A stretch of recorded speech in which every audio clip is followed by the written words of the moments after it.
ગુજરાત ભાજપમાંથી ફરી એકવાર આંતરિક જૂથબંધી અને નારાજગીના મોટા સમાચાર સામે આવી રહ્યા છે. નર્મદા જિલ્લાના ભાજપના મહિલા ધારાસભ્ય દર્શના દેશમુખના અપમાનને લઈને સ્થાનિક રાજકારણમાં ભારે ગરમાવો આવ્યો છે. પોતાના અપમાન સામે ધારાસભ્ય અને તેમના સમર્થકોએ આક્રમક વલણ અપનાવીને આંદોલન શરૂ કર્યું હતું. આ આક્ષેપો સીધા નર્મદા જિલ્લા ભાજપ પ્રમુખ નીલ રાવની સામે કરવામાં આવ્યા છે, જેને કારણે સંગઠનમાં મોટો ભડકો થયો છે. ધારાસભ્ય દર્શના દેશમુખ પોતાના અપમાનને લઈને એટલા નારાજ હતા કે તેઓ આંદોલન સમેટવા માટે બિલકુલ તૈયાર નહોતા.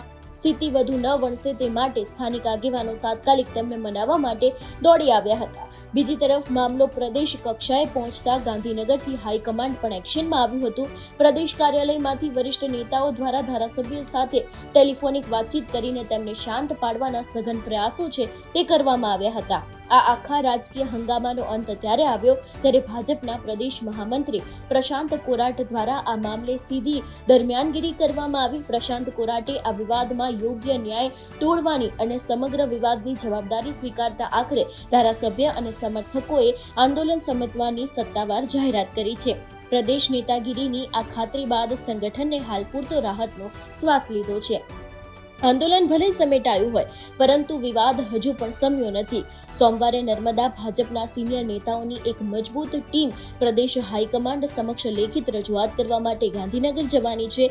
આ નેતાઓ જિલ્લા પ્રમુખ નીલ રાવ સામેના કેટલાક ચોંકાવનારા પુરાવાઓ લઈને દસ્તાવેજ લઈને પ્રદેશ પ્રમુખ સમક્ષ રજૂઆત કરશે. હવે જોવાનું એ રહેશે કે ગાંધીનગરના દરબારમાં રજૂઆત બાદ ભાજપના જે નેતા નીલ રાવ છે તેમની સામે કોઈ શિસ્તભંગના પગલાં ભરશે કે કેમ.